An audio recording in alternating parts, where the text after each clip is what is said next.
Aspora positions itself as a money transfer service from the UAE to India, promising Google exchange rates and fast delivery. But is it really worth using?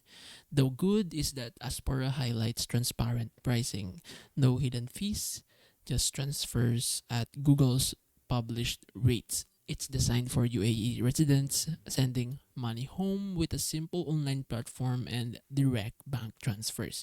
For users frustrated with traditional remittance services, this clarity is a big plus.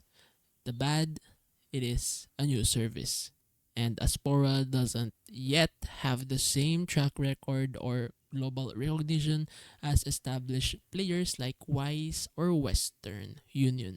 Customer reviews are limited and questions remain about support availability, transfer speed consistency, and regulatory oversight.